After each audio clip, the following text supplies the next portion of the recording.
BPJS wajib, terjamin atau terbebani? Halo semuanya, perkenalkan nama saya Edward Alexander Limber. Pada kesempatan kali ini saya akan membahas topik yang masih cukup hangat untuk diperbincangkan, yaitu tentang BPJS. Nah, sebelum kita membahasnya lebih lanjut, saya akan memberikan penjelasan secara singkat tentang apa itu BPJS dan bagaimana cara kerja BPJS.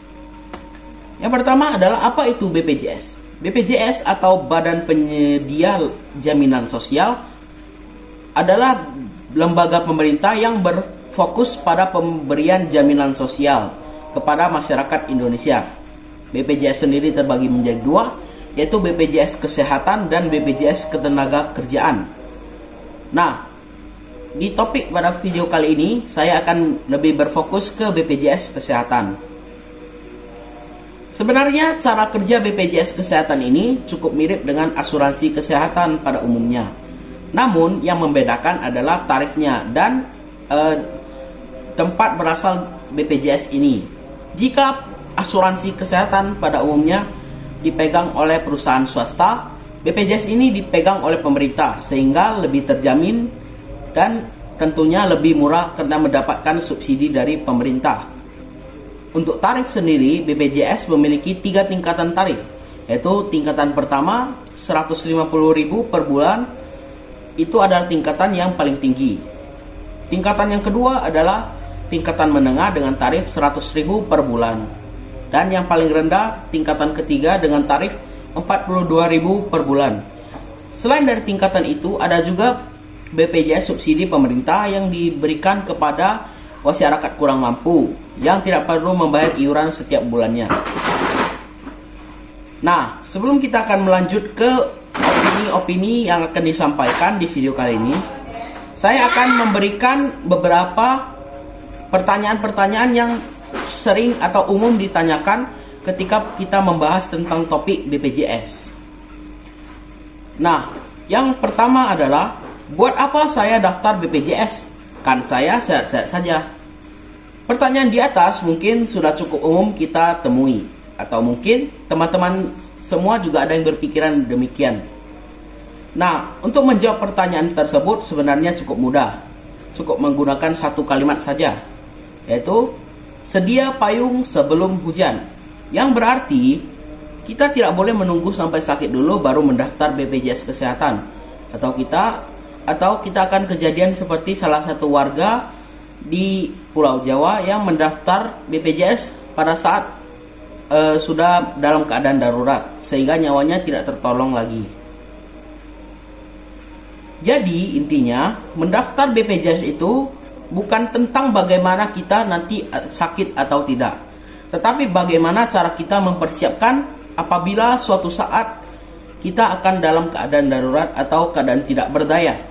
Terlebih lagi harga rawat inap di rumah sakit sekarang sangatlah mahal, bahkan bisa mencapai angka puluhan juta. Dan terlebih lagi untuk masyarakat biasa seperti kita semua ini. Dan apabila keadaan tersebut sudah datang, kita akan bersyukur. Dari dulu kita sudah mendaftarkan BPJS Kesehatan karena kita akan tertolong. Nah, kita kan sudah mengenal tentang BPJS Kesehatan. Sekarang saya akan memberikan opini pribadi saya tentang BPJS Kesehatan yang dijadikan syarat beberapa dokumen-dokumen penting untuk membuat beberapa dokumen-dokumen penting. Menurut saya, penggunaan BPJS sebagai syarat untuk pengurusan administrasi adalah keputusan yang benar. Karena dengan kewajiban ini, masyarakat secara otomatis akan terdaftar ke BPJS atau tidak dapat membuat beberapa dokumen penting tersebut. Yang artinya secara teori, aspek kesehatan masyarakat akan lebih terjamin karena mayoritasnya telah terdaftar ke dalam BPJS Kesehatan. Dan juga mengingat bahwa biaya pengobatan di rumah sakit itu bukanlah nominal yang sedikit, terlebih lagi bagi mayoritas warga Indonesia yang berpenghasilan menengah ke bawah sampai menengah. Namun perlu diingat juga bahwa iuran BPJS ini sebenarnya dapat membebani masyarakat. Makanya pemerintah juga memberikan subsidi iuran kepada masyarakat dengan pendapatan di bawah atau kurang mampu. Hal ini tentu saja berdampak positif terhadap aspek kesehatan masyarakat. Namun hal ini juga menimbulkan masalah baru karena ada kata tidak berbayar.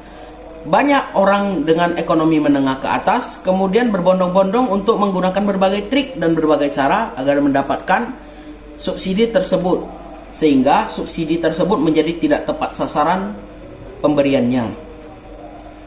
Baiklah teman-teman, terima kasih telah menyaksikan opini saya tentang topik di atas. Saya harap kita semua dapat bijak dalam beropini dan saya harap video saya juga dapat bermanfaat bagi kita semua. Sekian dan terima kasih. Salam sehat. Bye.